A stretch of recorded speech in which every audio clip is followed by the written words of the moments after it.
Welcome back to Testopia. Today we're debunking 5 common cooking myths that are, frankly, bollocks. We've all heard them, those whispered tales of kitchen wisdom passed down through generations, but are they really true, or are they just a load of old cobblers? Today, we separate fact from fiction in the kitchen. We're going to turn up the heat and expose these culinary myths for what they really are. Get ready to up your cooking game, because Testopia is about to serve up a dose of reality. Alright, you donkeys. First up, we're tackling the great pasta rinsing debate. This is a topic that has divided kitchens and families alike.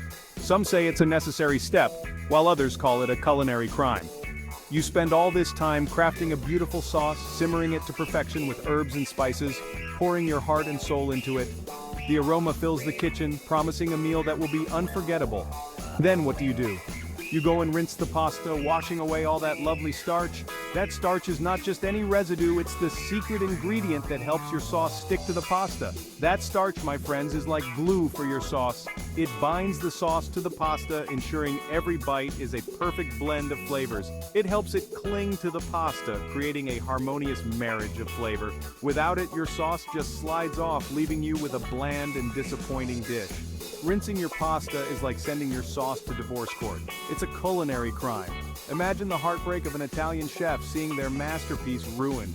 So unless you're making a cold pasta salad, put the colander down and step away from the sink.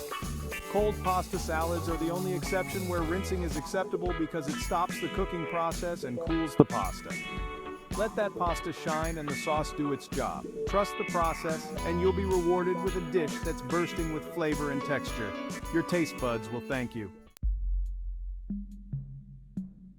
Now let's talk about searing meat. We've all heard it 1,000 times. Sear the meat to seal in the juices. It sounds good in theory, but it's about as effective as a chocolate teapot.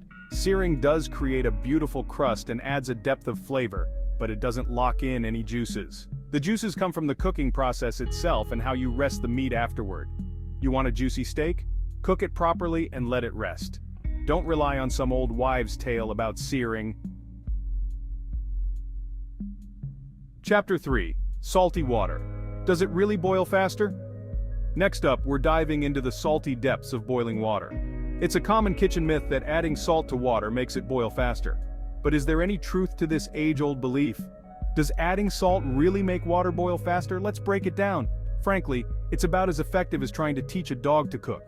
The science behind it is quite simple. Adding salt to water does technically increase the boiling point, but the difference is so minuscule you'd need a stopwatch and a degree in thermodynamics to even notice. The boiling point elevation is so slight that it won't save you any significant time in the kitchen. The real reason we salt our pasta water, you ask? It's simple. Flavor. Salting the water seasons the pasta from the inside out, making it taste 10 times better. So, while adding salt won't speed up your cooking, it will definitely enhance the taste of your dishes. Next time you're in the kitchen, remember, salt for flavor, not for speed.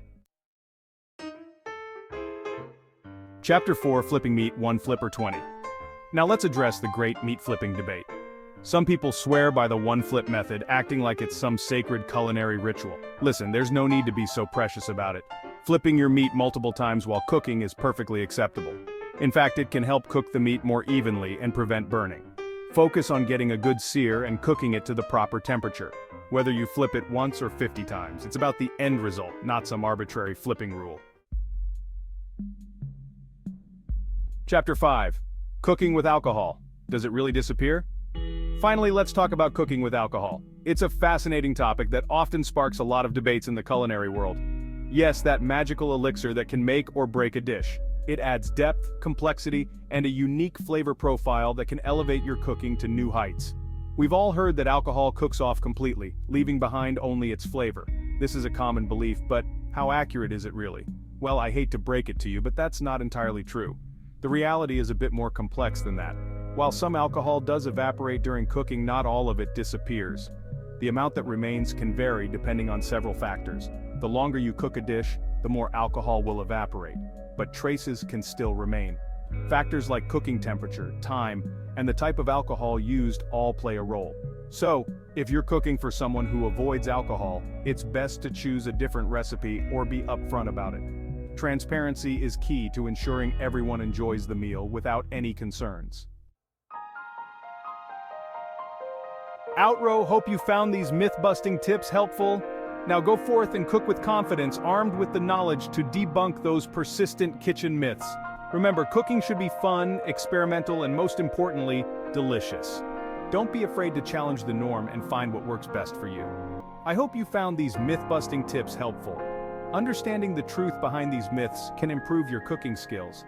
If you enjoyed this video, please like, comment, and subscribe to Tastopia for more cooking tips and tricks. Thanks for watching.